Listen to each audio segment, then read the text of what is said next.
L'actualité dense et un petit peu déprimante, c'est lundi. L'actualité du web, du digital, de l'IA et de la tech de ce néanmoins joyeux. Lundi 9 mars 2026, c'est maintenant. Assurez-vous d'être bien abonné à cette chaîne, d'activer la petite cloche pour ne pas louper ces actus de dingo. Et il y a du lourd aujourd'hui. Est-ce que les États-Unis sont pas en train de plomber complètement l'intelligence artificielle? Est-ce qu'ils sont pas en train de perdre la guerre de l'IA sur fond de vraie guerre? Bon, un sujet qui plombe à la une de l'actualité aujourd'hui, mais après on va se réjouir un petit peu, ou pas, vous jugerez, parmi cette revue d'actualité. On commence par le gros sujet. Qu'est-ce qui se passe aux États-Unis avec l'IA? Je vous ai déjà parlé d'Anthropic et tout ça, machin. Bon, il y a des nouveaux développements, ça part en cacahuète totale. Qu'est-ce qui se passe? Eh ben, on en discute maintenant. Non, c'est tout de suite. Vous le savez, il y a un conflit entre Washington, entre le gouvernement américain, le Pentagone notamment, voilà, l'armée, la défense américaine, et certains acteurs de l'IA, notamment dans le viseur. Alors, faut pas être dans le viseur du Pentagone, mais c'est le cas. Dans le viseur, il y a Anthropic. Donc Anthropic et son patron, Dario Amodei, je vous en ai parlé la semaine dernière, ils ont entamé un bras de fer. Avec carrément. Donc une entreprise privée qui traite de l'intelligence artificielle, qui édite ses modèles, Claude, qu'on adore parce qu'ils sont très très bons et très très performants. Justement, le Pentagone veut mettre la main dessus, mais il a déjà la main dessus. Et de l'autre côté, eh ben, le gouvernement américain qui est en pleine guerre en Iran. Hein, ça vous a pas échappé si vous avez allumé la télé. Éteignez-moi ce poste et suivez Renaud Décode. Donc, le bras de fer est engagé. Les États-Unis ont dit, écoute, merci beaucoup Anthropic. Nous, on utilise Claude pour l'armée.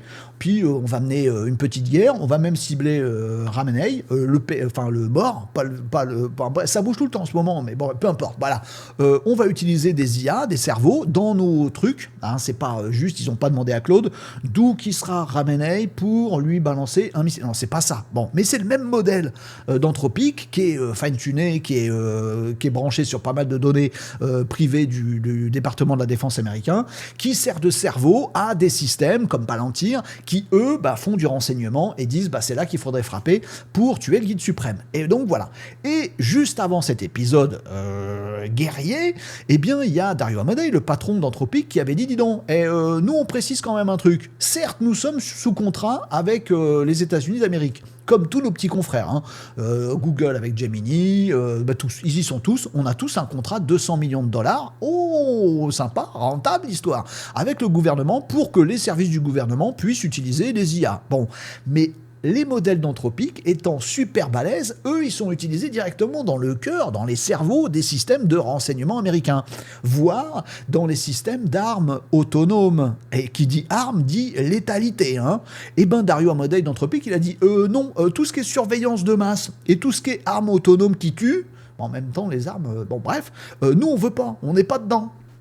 Donald Trump, il a entendu parler de ce truc-là, il a dit, dis donc, t'es américain, t'es mignon, on se soutient, j'ai fait venir à l'investiture tous les géants du numérique américain, je vous passe plein de trucs, je défonce les Européens avec leurs règles à la noix, histoire qu'on puisse dominer le monde, donc t'es mignon, tu rentres dans le rang. Et Dario Amodei, il a dit, non, je veux pas. Résultat du truc, OpenAI, Sam Altman a dit moi je veux bien rentrer dans le truc, hein. Moi je signe les yeux fermés vos trucs, c'est un peu caricatural ce que je dis mais c'est un peu ça. Résultat, ça s'est su et le grand public est pas du tout d'accord avec ça. Le grand public il dit non, puisque c'est comme ça on se barre tous d'OpenAI parce que c'est aussi utilisé dans le militaire, c'est pas tout à fait la même chose quand même, mais bon peu importe. Par contre on va tous prendre des abonnements chez Anthropic, ce qui du coup a renforcé Dario Amodei en disant non j'ai raison avec mes valeurs, mon éthique etc, de pas vouloir de surveillance de masse, de pas vouloir d'armes autonomes létales mu avec les cerveaux de mon IA. Et le bras de fer s'est engagé et s'est conclu donc ce week-end avec effectivement les États-Unis qui ont placé Anthropic sur la liste des fournisseurs interdits aux États-Unis. Le truc est vraiment dingue parce qu'on peut considérer aussi que des modèles chinois comme DeepSeek, on sait la rivalité États-Unis-Chine, des modèles comme DeepSeek, ils sont utilisés par des services administratifs, pas dans les armes et tout ça, mais dans des services administratifs américains. Bon, ça pose pas de problème pour la supply chain, l'approvisionnement, les fournisseurs américains. Par contre, comme il y a eu de la résistance morale et éthique, parce que c'est bien de ça dont il s'agit, de la part d'Anthropic, le gouvernement US a dit non, on va bannir Anthropic. Si ça se produit, on a un vrai cas, parce que ça s'est produit, ils ont mis sur liste noire. Liste noire, ça veut dire que non seulement les États-Unis, le gouvernement ne va pas utiliser Anthropic, ça veut dire également que des entreprises, notamment en contrat avec le gouvernement, ne peuvent pas non plus faire des affaires avec Anthropic, ni être leur fournisseur, ni être le client, ni être leur investisseur. Or, on le sait, parmi les GOMAX, c'est le petit terme que j'emploie pour dire que c'est pas les GAFAM, c'est les géants de l'IA, Google, OpenAI, GOMAX. Google, OpenAI, Meta, Anthropic, xAI. On sait que tous ces gens-là, et on peut rajouter les Nvidia, les machins, ils sont tous clients, fournisseurs et concurrents les uns des autres. Voilà. Donc ça pourrait couper l'IA américaine en deux. Ça divise aussi très clairement l'utilisation par le grand public. Aujourd'hui, l'application Anthropic est en tête des applications téléchargées, notamment aux États-Unis, toutes les applications gratuites. Donc le numéro 1, c'est Anthropic. OpenAI, qui a fait son lèche-bot auprès du gouvernement américain là-dessus. En même temps, je suis un acteur américain, je sers le gouvernement américain, mais Anthropic aussi le dit. Nous, on est OK pour faire plein de trucs, mais sur la partie éthique et morale, on n'est pas d'accord. Bon, les amis, ça fait que OpenAI perd des abonnés, mais par paquet, par beaucoup. Ça craint pour OpenAI, qui en plus n'est pas tout à fait rentable, c'est le moins qu'on puisse dire. Si en plus ils perdent des abonnés et qu'ils pètent leur croissance, on n'est pas bien. Et Anthropic, eux, ils engrangent des abonnements et ils sont encore plus puissants. Ils peuvent faire des choses et ils peuvent se débrouiller en indépendance. Moi, j'attends avec impatience que l'Europe dise « Anthropic, Dario Amodei, venez en Europe, c'est bien ici. » Je sais pas, qu'on mette les pieds dans le plat directement. Je ne sais pas ce qui se passera, mais c'est assez balèze ce truc-là. Notamment parce que, dernier développement, les amis, et vous voyez que ça rejoint vous allez voir que ça rejoint tout ce que je viens de vous dire, le gouvernement américain a posé une sorte de projet. Alors, c'est pas une loi, c'est une règle d'achat public concernant l'intelligence artificielle. Donc, qui concerne tout le gouvernement américain, donc tout l'État, globalement, pas que la défense. Et ils se sont dit, tiens, c'est vrai qu'avec cette histoire, on n'a pas de règles pour se dire qui on prend pas comme fournisseur. Et du coup, ils ont écrit des règles. Et le bras de fer continue. Parce que dans ces règles, il est clairement expliqué qu'il faut 3 trucs pour bosser, pour que le gouvernement américain bosse avec un éditeur d'IA. Il faut d'une part que ça nous permette de l'utiliser absolument comme on veut, c'est-à-dire pour tout usage légalement autorisé par le gouvernement. Le message de Trump là-dessus, c'est de dire, écoutez, vous êtes une entreprise privée, c'est pas à vous, certes vous éditez des IA qui peuvent avoir des impacts absolument dingos, mais c'est pas à vous de dire quelle est la moralité ou l'éthique de l'IA. Le mec élu dans le panorama, c'est moi, Donald Trump. Donc, vous devez, si vous êtes un fournisseur de l'État, et si vous voulez exister en bonne intelligence sur notre territoire, vous conformer à ce que veut le mec qui a été élu par le peuple. Et le mec qui a été élu par le peuple, il veut qu'on puisse foutre de l'IA dans les armes létales et tout ça. Vous devez vous plier à ce que je veux moi parce que je suis élu. Ce qui fait sens démocratiquement. Mais de l'affirmer comme ça, ça fait sens antidémocratiquement aussi. Je ne sais pas ce que vous en penserez, mais ça commence à être bizarre. Deuxième chose, pour qu'une IA puisse être utilisée par le gouvernement, il faut absolument qu'elle n'ait aucun biais idéologique. Donc sont visés tous les trucs jugés woke. Vous savez que c'est la grande tendance. Pourquoi on ne se rajouterait pas un truc pour se diviser, pour s'engueuler et pour se balancer des fions? Allez, allons sur ce terrain-là, sur comment on va dire les choses et respectons pas la moralité des autres. Bref, peu importe, ce débat est nul autant que les autres, mais peu importe, c'est écrit dans cette règle de fournisseur d'IA, on ne doit pas avoir de biais idéologique. Et là, les amis, on est sur une pente carrément savonneuse, parce que qui dit l'IA ne doit pas avoir de biais idéologique dit est-ce qu'on va mettre un conseil sans dire de gros mots, est-ce qu'on met des moralisateurs, des ayatollahs pour dire ça on a le droit de le penser, ça on n'a pas le droit de le penser? Alors ça peut pas être juste factuel, clair, net et précis, une IA, non, il faut que ce soit idéologiquement orienté dans un coin ou dans un autre et pas avoir de biais et du coup pas avoir d'orientation et pas avoir de machin. Mais qui c'est qui décide de ça? Là pour le coup les dérives antidémocratiques on les voit venir graves. On s'en fout, vous allez nous dire on n'est pas aux États-Unis. Attendez, parce qu'il y a une troisième règle qui a été édictée dans cette règle de fournisseur d'IA, qui est de dire on veut que les IA n'aient pas fait d'efforts ou ne se soient pas dénaturés pour se conformer aux autres cadres légaux de l'IA. Dans le viseur, là, clairement, il y a tout ce qui est AI Act et DSA européen. Toutes les lois un peu lourdingues, carrément lourdingues, de réglementation ou de l'IA ou des produits numériques en Europe. Vous savez qu'il y a une grosse bataille là-dessus. Et là, c'est édicté dans ses règles de fournisseur du public américain, une IA ne doit pas s'être dénaturée pour respecter des règles d'autres pays. Donc si vous avez fait des efforts pour être présent en Europe et donc vous êtes conformé à l'IA Act ou au DSA, les données elles sont uniquement en France et pas seulement, et ben du coup les États-Unis disent bon, on ne travaillera pas avec vous. Vous voyez le truc qui est en train de se passer, le monde de l'IA et peut-être le monde tout court est en train d'exploser dans tous les sens. Que va faire le grand public? Ben pour l'instant le grand public il a plutôt choisi le camp d'Anthropic et OpenAI en disant bah non l'IA faut faire gaffe, faut limiter et faut mettre des barrières morales et éthiques et pas donner tout pouvoir à des gouvernements quels qu'ils soient, même élus, même machin, etc. Ben, l'outil il doit être éthique en lui-même. Donc on est au pays des armes à feu quand même, donc on peut se poser des questions là-dessus, mais enfin les utilisateurs ont l'air d'avoir fait leur choix. Et du côté des géants du numérique, c'est aussi ça qui nous intéresse, et ben le choix est en train de se faire aussi. Visiblement, il y a une lettre ouverte qui a été écrite par plus d'1 millier de salariés de Google, de chez OpenAI et chez d'autres, pour dire bah nous, on voudrait être dans le camp d'Anthropic. Nous, on veut aussi refuser ce que nous impose le gouvernement américain. Nous, si on est salarié de Google ou d'OpenAI, c'est pas pour fabriquer des trucs qui vont se retrouver à tuer des gens demain ou à faire de la surveillance de masse. On n'est pas d'accord. Comprenez bien, le volume est assez modeste, mais ce sont des lettres ouvertes. C'est-à-dire que les mecs, ils sont employés, ils ont des grosses fonctions, et ils disent carrément, avec leur nom et tout ça, moi, je suis contre et je veux pas. Genre, je me barre, je change de crèmerie, et peut-être que c'est Anthropic ou Mistral chez nous, je sais pas, qui va récupérer les meilleurs cerveaux. D'ailleurs, il y a la chef du département robotique, IA robotique, de chez OpenAI, si je me trompe pas, qui s'est barré, qui a carrément donné sa démission. Faut que je retrouve ça, oui, de OpenAI. Elle s'appelle Kathleen Kalinowski. Elle a carrément posé sa dème avec toute cette histoire au moment où OpenAI a dit bah nous on veut bien jouer le jeu que Anthropic veut pas jouer avec le Pentagone. Et ben Kathleen elle a dit bah moi je me casse. Du coup il y a plus de patron sur l'équipe robotique hardware d'OpenAI. C'est quand même un département important. Bon, vous me direz ce que vous en pensez. On verra comment tout ça va se passer.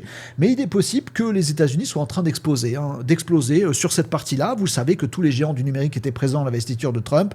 C'est qu'il y a des grosses collusions, on en parle régulièrement depuis 1 an maintenant sur Renault Décode, bah ça c'est peut-être en train de péter complètement et on est peut-être en train d'assister à une guéguerre interne aux États-Unis entre les intérêts privés sous direction de leurs patrons, c'est des boîtes privées mais qui ont l'air d'avoir de la morale et de l'éthique qui est différente du gouvernement de l'État dans lequel il se trouve, la nation dans laquelle il se trouve.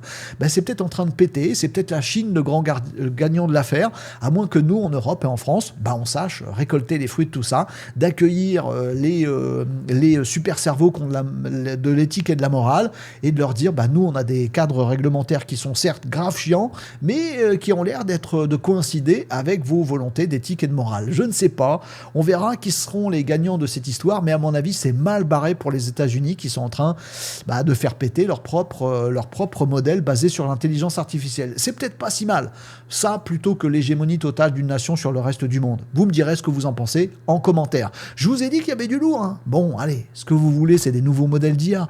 Alors, on va enchaîner sur l'actu numéro 2 d'aujourd'hui.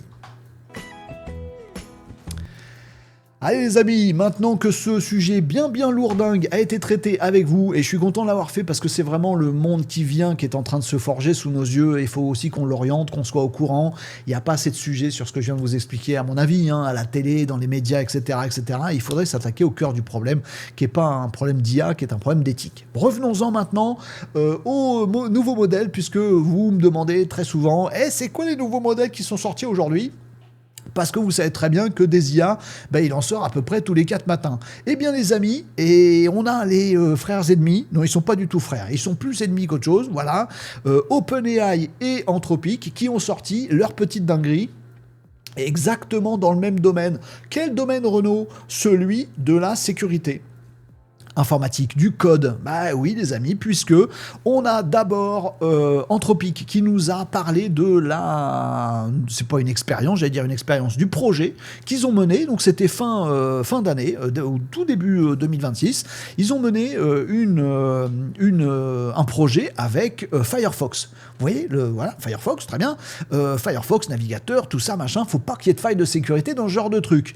Claude arrête pas de dire, écoutez, moi, avec mes dernières versions de Claude, notamment Opus 4.6, je suis très très fort. Je suis très très fort en tout, en réflexion, en plan, je peux réfléchir très longtemps, j'ai une large fenêtre de contexte, je sais gérer, je sais me réadapter, je sais analyser du code, je sais vachement bien faire du code. Bref, je suis super fort. Et on le sait, Opus 4.6, oh là là là, qu'est-ce qu'il est fort, hein, on est dépassé les amis.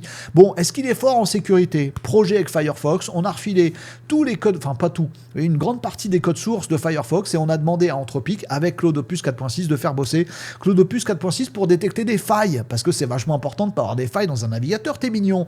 Eh bien, les amis, il a, Opus 4.6, a détecté 22 vulnérabilités dans Firefox en 2 semaines. Voilà, donc les trucs que toutes les équipes, tous les ingénieurs, tous les hackers aussi cherchaient à trouver dans Firefox, on a mis ça dans les paluches du dernier modèle Claude d'Anthropic, et il nous a trouvé des failles avec 14 failles de haute sévérité, donc avec un panorama qui est assez impressionnant, puisque Claude Opus 4.6 s'est pas contenté de dire là je pense qu'il y a un truc qui va pas, il a carrément fait tout le truc, c'est-à-dire il a analysé tout le machin en autonomie, il a identifié, non pas avec des patterns habituels comme font les experts en cybersécurité, est-ce qu'il a bien fait ça, est-ce qu'il a bien fait ça, non, il a essayé de comprendre le code, de le triturer, de le bouger, de faire des trucs, de se dire tiens, si j'étais un hacker, je voudrais faire quoi, etc. Puis a identifié des failles, puis a fait des jeux de test carrément, tiens, quand on fait ça, effectivement, ça faille. Puis a documenté tout ça, puis a envoyé le ticket aux équipes de Firefox en disant, bah voilà, t'as un problème, tout est documenté, t'as plus qu'à bosser mon ami. Et on s'est rendu compte que Opus 4.6 était également capable de dire, bah t'es mignon, merci pour ton ticket, est-ce que tu peux pas résoudre la faille que tu viens de détecter ? Chef, oui chef. Donc on se retrouve avec des IA qui deviennent hyper balèzes dans tout ce qui est sécurité. Et vous allez me dire, ouais, ça c'est l'apanage d'Anthropic. Eh ben pas que, puisque en face, il y a quelques temps à peine, est sorti, je vous en avais parlé ici, un truc qui avait un autre nom avant, voilà, c'est ça. Je vous avais parlé de Aardvark, qui était encore en bêta-test du côté de chez OpenAI. Et bien là, ces derniers jours, les amis, le modèle définitif vient de sortir. Il s'appelle Codex Security du côté de chez OpenAI. Codex, comme Codex, donc la gamme des IA dédiées au code de chez OpenAI. Et Security, comme Security, c'est bon, je veux pas un trad. Bon. Donc ce truc, c'est l'équivalent du côté de chez OpenAI, qui est donc pas juste un simple copilote de revue de code. Le but du jeu n'est pas de dire tiens, voici le code, il est bien documenté ou machin, etc. Non, c'est de faire comme dans l'expérience de Claude avec Firefox, qui a quand même coûté $4000, le temps qu'il bosse pendant 2 semaines et qu'il remette des trucs. Et ben OpenAI a dit non, nous aussi on est fort avec Aardvark. Voilà, on va lui changer de nom pour que ce soit plus joli. Codex Sécurité, c'est le même principe. Il analyse le code, il essaye de le triturer, il trouve des failles, sans suivre des patterns bêtes et méchants, puis il dit voilà, j'ai documenté le cas, je l'ai testé, il y a vraiment une faille, il faut le corriger, je vous conseille de le corriger comme ça. Ce qui est rigolo, c'est que ça inonde de rapports les équipes qui commencent à s'en servir.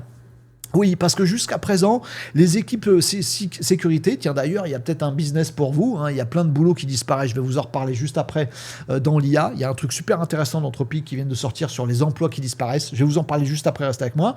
On peut se dire, jusqu'à maintenant, il y a tellement d'attaques cyber, sécurité un petit peu partout, que les équipes sécurité sont absolument débordées, là en fait, elles vont être débordées à l'avance, parce qu'on va faire bosser des IA comme OpenAI, Codex Security, et puis les IA, elles vont leur dire tiens, t'as 144 failles à régler dans ton truc. Tout à l'heure, je vous parlais des failles critiques détectées dans Firefox par Claude, et il y a d'autres failles, il y a plus d'une centaine de bugs en plus qui ont été signalés. Donc du coup, on va se retrouver avec plein de tickets, et ils ont du boulot, du coup, les équipes sécurité. Heureusement qu'ils pourront faire ça à Codex Sécurité et au reste. Mais vous allez me dire, du coup, Claude, il se fait marcher sur les pieds comme ça? Ben non, pas du tout, les amis, puisque juste après la sortie de Codex Security, qui d'ailleurs, j'en profite pour vous le dire, est disponible, si vous allez sur la documentation d'OpenAI, vous pouvez aller savoir comment utiliser Codex Security, donc si vous avez des programmes, si vous avez des logiciels, vous chopez Codex Security, vous le branchez sur votre dépôt et vous lui dites vas-y boss, c'est accessible pour vous là, ça y est, c'est sorti. Bon, est-ce que ça va au-delà de l'expérience aussi du côté de Claude ? Bien sûr les amis, puisque Claude a sorti lui aussi son petit Claude Code Security. Donc là, même topo, le produit finalisé, il est en cours de sortie. Vous le voyez si vous allez sur la page qui décrit Claude Code, j'arrête pas de dire Claude Code Security. Voilà, donc pareil, Claude, spécialiste du code, Claude Code, et spécialiste de la sécurité, Claude Code Security. Si vous allez là-dessus, vous allez voir qu'on y est presque sur Claude Code Security, puisqu'on est pour l'instant sur liste d'attente, donc ça va pas tarder à sortir, et ça promet d'être surpuissant. Le dernier truc qu'on peut se demander sur ce sujet-là, c'est, dis donc, si les trucs ils trouvent des failles, est-ce que c'est pas l'outil ultime des hackers? Est-ce qu'on va pas du coup, rentrer avec ce genre d'outil dans une phase où on va tous se faire hacker nos systèmes? Bah, a priori non, qu'on nous dit. Alors, il faut se méfier, mais aussi dans les tests qui ont été faits, en fait, ces outils-là, ils sont particulièrement balèzes en défense pour identifier des failles, comprendre comment on les corrige.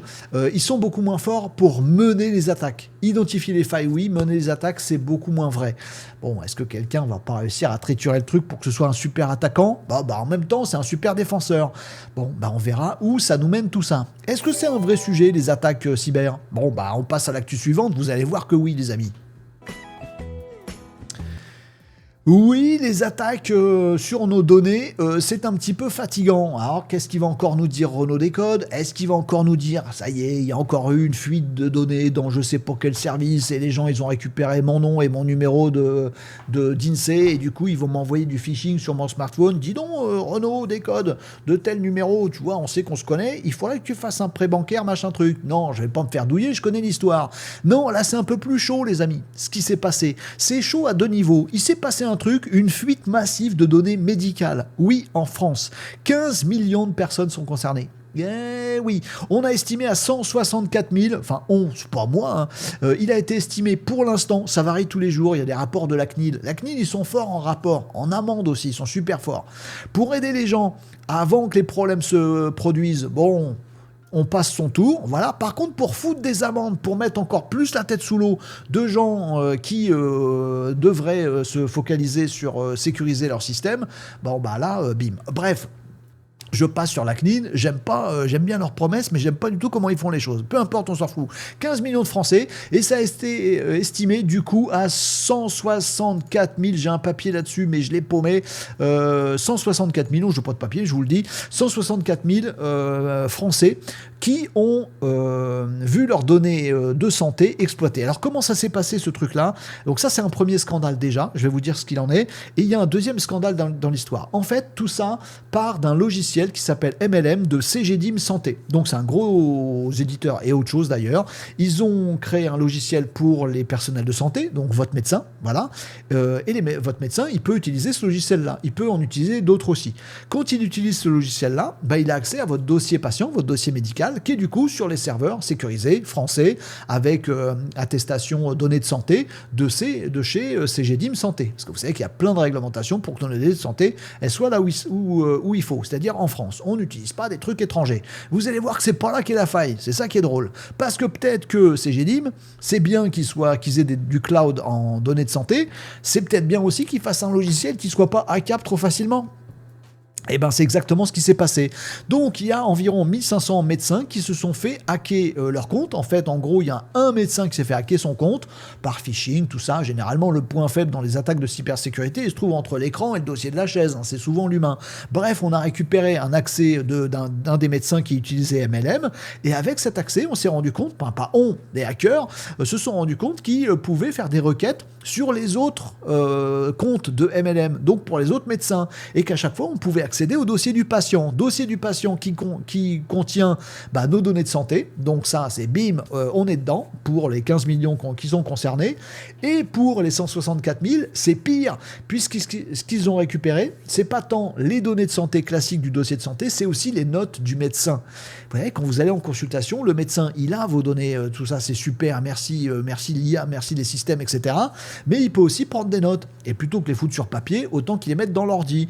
Oui, le monsieur, il me semble déprimé, puis en plus, là, il a menacé de me taper, n'importe quoi, du coup, je te l'ai passé par la fenêtre, ce gros nigo. Si ça se passe comme ça dans notre cabinet de consultation, c'est qu'il y a un problème ailleurs. Bon, peu importe. Tu mets des trucs sensibles aussi, sur les maladies, sur les pratiques sexuelles, sur des trucs comme ça. Oh, c'est chaud la galette, cette histoire. Tu les notes. C'est pas dans ton ton dossier, mais c'est dans les notes du médecin. Hop, fuité et revendu et diffusé sur le dark web. Ben, voilà ce qui s'est passé, les amis. Alors du coup, en France, on est ainsi fait, les amis, puisque, en l'occurrence, le gouvernement, le ministre, etc., il tire à boulet rouge sur Cegedim. Oh, vous n'avez pas fait un logiciel qui est exempt de toute faille. Et oupsie. Il y a l'ANSSI qui dit, nous, on n'arrête pas de prévenir qu'il faut sécuriser les trucs, on ne dit pas trop comment dans le détail, mais débrouillez-vous. Et si vous voulez des fonds, nous dit l'ANSSI, nous, on peut vous filer des sous pour bien sécuriser vos systèmes. C'est pas bête. Sauf que les sous, ils mettent 8 ans à venir. Alors que, de l'autre côté, il y a la CNIL qui s'est aussi emparée du dossier en disant, tout ça, c'est de la faute de Cegedim, donc on leur file 800 000 euros d'amende. Et puis ça a peut-être grimpé la facture. C'est bien, comme ça Cegedim a encore moins de tunas et moins de moyens pour embaucher des gens pour sécuriser son système. C'est français. De son côté, Cegedim a déposé plainte contre la personne qui a attaqué, parce que s'il y a une faille qui a été exploité, c'est quand même de la faute de celui qui a attaqué. On ne le retrouvera jamais, mais on verra. Mais en tout cas, le tribunal, la loi et la justice, voilà, c'est ça que je cherchais comme mot, et s'empare du dossier. Comment ça va tourner ce truc-là ? Est-ce qu'on n'a pas un système, nous, en France, avec nos réglementations, qui fait que, on met plutôt des bâtons dans les roues avec les réglementations, les régulations, les amendes et tout le bastringue, plutôt que de nous aider, même s'il y a certains services qui aident un peu, comme l'ANSSI notamment. Où est-ce qu'on arrivera à sécuriser tout ça ? Ou est-ce qu'il ne nous faudrait pas mettre de l'IA partout, comme on l'a évoqué précédemment, pour sécuriser tout le truc ? Est-ce que ça pourrait nous prémunir de tout ? Non, mais ça, pour le coup, un petit Cloud Security ou Codex Security, à mon avis, il aurait pu voir la faille. J'en sais rien, mais ça sent la faille de nounouille. Vous me direz ce que vous en pensez dans les commentaires. Attention, sujet balèze qui va grave vous intéresser jusqu'à maintenant, parce que vous êtes peut-être concernés. Qui ça ? Ceux qui vont se faire remplacer par l'IA. C'est tout de suite, c'est maintenant. Anthropic, je parle que d'eux visiblement en ce moment. Anthropic a sorti un super truc. Les amis, il faut absolument que je vous en parle. J'ai trouvé ça très malin et très pragmatique. C'est pas un nouveau modèle. Non, c'est une étude, comme on aime bien sur Renaud Décode, une étude sur les impacts de l'IA. Parce que ça nous fait peur, l'IA. C'est partout, ça remplace des boulots, qu'est-ce qu'on va devenir ? Ça fait du chômage et tout ça. On le voit bien chez les jeunes. Il y a une baisse notable. On n'arrive pas à trouver du stage, un premier emploi, etc. Non, parce que les boîtes, elles commencent à avoir des IA qui remplacent des stagiaires. Donc pourquoi recruter un stagiaire ? Mais pour faire bosser des humains, patron ? Ah bon, c'est vrai que c'est pas bête. Bon, donc on est tous flippés par rapport à ça. Quels sont les métiers remplacés par l'IA ? Quels sont les métiers qui risquent rien ? Aucun. Ah bon, ça c'est fait. Eh bien, Anthropic, plutôt que de nous laisser dans le flou, la peur, en boule dans un coin, nous a sorti une nouvelle mesure, une sorte de mesure d'impact qui s'appelle l'exposition observée. Vous retrouvez un papier que je vous mettrai en commentaire, en description, en je sais pas quoi, sous cette vidéo, vous retrouverez ça sur le site de Renaud Décode.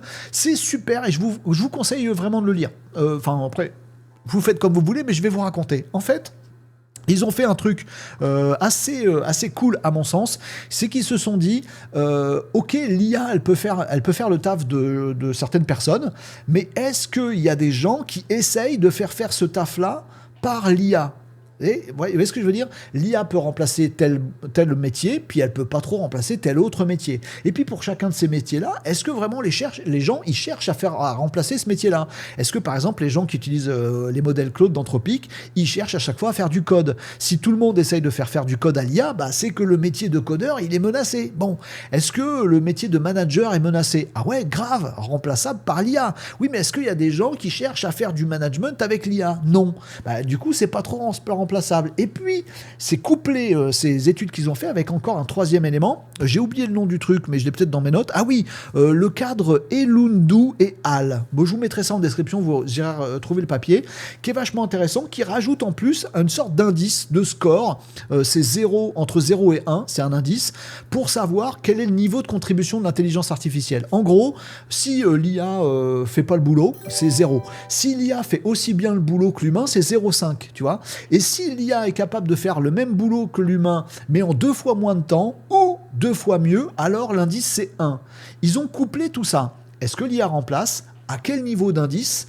Et est-ce que les gens cherchent à le remplacer ? Et ils ont fait des résultats d'études de tout ça pour nous montrer les métiers qui vont disparaître. La conclusion, je vous rassure tout de suite, de Anthropic, c'est de dire ok, il y a entre 15 et 20% de chômage en plus à cause de l'IA pour les 22-25 ans, pour les jeunes, ça craint du boudin, imaginez.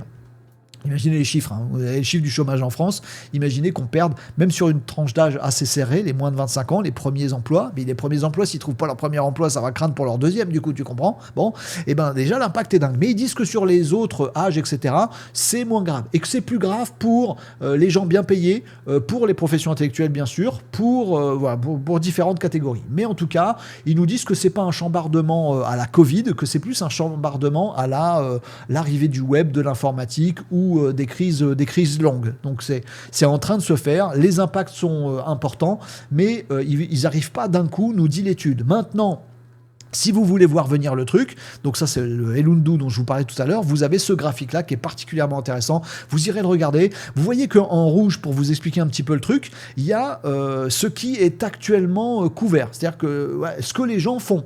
Par exemple, dans tout ce qui est computer and math, donc du code, bah oui, et les gens utilisent vachement Anthropic. Allez, ça va jusque-là, le petit pic là. Ils utilisent vachement des modèles d'IA, Claude, pour remplacer un boulot de codeur. Donc vous voyez, ce boulot de codeur, il est déjà bien en cours d'être remplacé. Alors que un boulot d'architecte et engineering, bon, en fait, personne l'utilise pour ça. Bon, très bien. Et en bleu, il y a les fameux indices dont je vous parlais. C'est est-ce que l'IA en est capable de faire le boulot 2 fois mieux ou 2 fois plus vite que l'humain? Et bien, vous voyez que oui, il y a encore de la marge. On pourrait tout à fait remplacer encore plus de codeurs. Et il y a encore plus de marge dans tous les métiers, architecture et engineering par exemple, puisque là, personne cherche à se remplacer par l'IA, mais il y a de quoi faire. Alors que dans d'autres métiers, de transport par exemple, personne cherche à remplacer par l'IA, puis en même temps, l'IA ne peut pas trop remplacer. Vous comprenez la courbe? Vous voyez en fait en zone entre le bleu et le rouge, là où les métiers devraient être remplacés, pourraient être remplacés et à terme vont être remplacés. Pour l'instant, les managers, ils font gaffe à leurs fesses et ils ne demandent pas à être remplacés, personne ne veut les remplacer parce qu'ils sont managers, seul le patron dit non, c'est moi qui décide, mais n'empêche que demain les IA managers pourraient faire grave le boulot. Vous voyez, cette étude, elle me semble hyper intéressante, hyper pragmatique et concrète et intelligente, donc je voulais vous la partager avant de passer aux 2 petites dernières actus du jour. On fait ça? Voilà, on a été long sur les premières actus, on va être un peu moins long sur les dernières, faisons ça. Allez, l'avant-dernière actuelle concerne Mistral. Je voulais juste vous indiquer que oui, notre IA française, c'est pas des quichos. Oui, mais c'est quand même moins bien que ChatGPT. Plus d'un tour dans son sac, Mistral. Ben oui, parce que ça manque de moyens, ça manque de données, ça a plus de réglementation, etc., etc. C'est pas simple de faire jeu égal avec les autres quand on est Mistral. Et pourtant, on y arrive. Et dans certains cas, Mistral passe devant. Ils ont une stratégie qui est absolument bluffante et ils viennent de sortir un nouvel outil, un nouveau service plutôt, puisque Mistral est en train de conquérir la finance. Le truc est très intelligent parce que s'il y a un métier, quand on est un éditeur d'IA, qu'on a envie de séduire, d'avoir des partenariats, c'est pas mal de se dire chez Mistral, on bosse déjà avec BNP Paribas, on bosse avec HSBC, avec Société Générale, on a des partenariats avec eux, avec notre IA, qui a quand même des grandes capacités, qui, moins que les géants américains, mais on est pas mal du tout, qui a des petits outils spécialisés qui sont très très bons, comme l'OCR par exemple, qui peuvent servir à plein de choses dans le monde bancaire. On a également une façon de faire sécuriser, le fait de pouvoir récupérer des modèles open source et les mettre chez soi, et ça, avec les modèles américains, c'est niette. Mettre des gros modèles de Mistral dans du local chez soi pour que les données elles aillent nulle part ailleurs, c'est possible avec Mistral, bien joué. Et puis un écosystème qui se développe de plus en plus de prestataires qui installent du Mistral et pourquoi pas des prestataires qui ont des accréditations bancaires. Bref, Mistral nous sort son IA de pointe pour la finance. Donc ils ont fait toute une solution packagée avec notamment du réentraînement jusqu'au fine-tuning, c'est-à-dire qu'ils ont pris des gros modèles de chez Mistral puis ensuite ils les ont entraînés sur des bacs à sable privés de données qui sont des données de finance. Voilà, on vous dit pas lesquelles et puis ça fuitera pas et tout ça machin, mais du coup l'IA a été réentraînée pour être particulièrement balèze dans le métier de la finance. Et du coup, vous pouvez ensuite récupérer ce modèle ou le faire bosser dans des serveurs sécurisés de chez Mistral qui commencent à se développer vite les Mistral. Il faut avancer là-dessus et les partenaires, allez-y à bloc, il faut qu'on aille vite. Mais en tout cas, on peut soit récupérer ce modèle dans son cloud privé, soit le faire tourner dans le cloud privé de Mistral et on peut mettre des données financières, des gros volumes de données, plein de documents, d'analyse, de board, etc., de business plan, de machin, de tous les trucs de finance, de tableaux qu'on comprend comprends pas. Mistral Finance va bosser là-dessus et va être capable de faire d'une part des super études, des super rédactions de rapports, aussi des super outils qui vont permettre de visualiser les données différemment, de faire des rapprochements et pouvoir donc faire parler vos données de finance. Moi, je trouve que c'est un très bon coup. D'une part, de jouer sur les forces de Mistral que les autres n'ont pas. Modèle open, téléchargeable, réentraîné, machin. D'autre part, d'avoir un vertical. Voilà, de pouvoir dire, nous, on va faire un modèle hyper fort sur globalement le grand public et on a du mal à lutter face aux Américains, mais sur la finance, on est super fort. Je trouve ça un super bon move. Troisième move, d'avoir choisi la finance. Bien joué, bien joué. Si des partenaires demain s'ajoutent, et ils vont s'ajouter à la cohorte des clients Mistral et qui sont des acteurs financiers, ça va sécuriser tout le monde. Et il y a plein de grosses boîtes qui vont dire, attends, les banques, elles choisissent Mistral. Et on se pose des questions. Et peut-être que l'Europe a vraiment une bonne grosse épingle à tirer du jeu et c'est plutôt pas mal. Voilà, je voulais vous dire ça, même si vous n'êtes pas banquier vous-même. Si, peut-être, ça n'empêche pas. Les amis, soyez au courant que Mistral, c'est pas la dernière roue du carrosse, ils sont très très forts.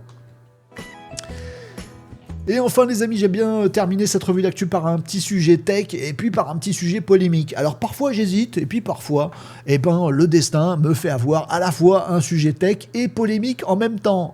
Vous êtes content d'être resté jusqu'au bout, vous avez raison. Abonnez-vous à cette chaîne, activez la petite cloche. Ce sujet-là, il concerne les Ray-Ban, les Meta Ray-Ban, les lunettes Meta. Vous voyez de quoi que je cause. Les Ray-Ban Meta, gros drama là-dessus. On s'est rendu compte, quand je dis on, c'est pas moi, c'est des Suédois. Non, j'ai dit des bêtises, c'est pas des Suédois. Si j'ai bon, c'est des Suédois dont je vais pas vous dire les noms parce qu'ils sont Suédois, ils m'excuseront. 2 journalistes suédois ont mené une enquête sur les datas derrière les Meta Ray-Ban. Vous savez, ces lunettes connectées qui peuvent voir des trucs, qui vous donnent des informations, tout ça, machin, il y a de l'IA dedans, c'est magnifique, c'est super. On en a parlé régulièrement sur Renault Décode qui, Renault Décode, aime pas trop le truc. Mais bon, c'est comme ça. J'ai des lentilles, c'est pas pour en foutre des lunettes. Bref, donc pour des questions de vie privée et tout ça, j'ai un doute que je vous disais depuis un petit moment. Alors oui, vous m'avez dit, mais non, mais Meta, ils font gaffe au truc, ils nous jurent que les données, elles vont nulle part. En plus, les lunettes, elles peuvent filmer des trucs, tu vois. Tu vois le truc? Bon.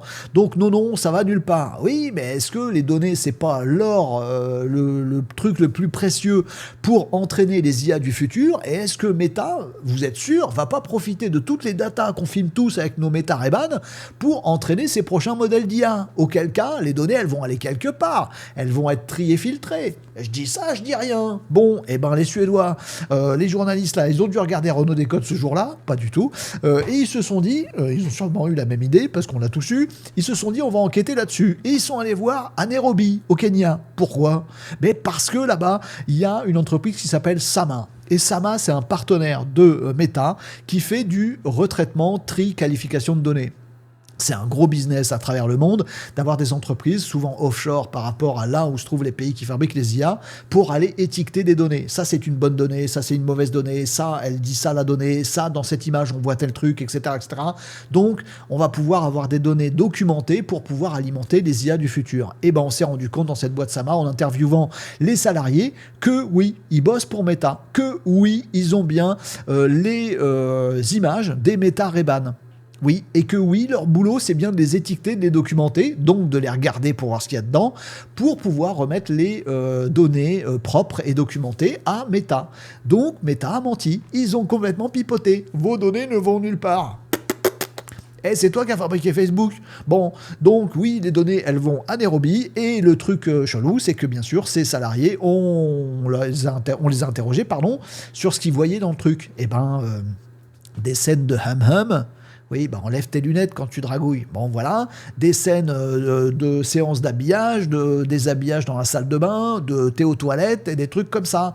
Voire des petites séances où tu es en train de te balader dans la rue avec tes Meta Ray-Ban et tu filmes des trucs et tu es bien content.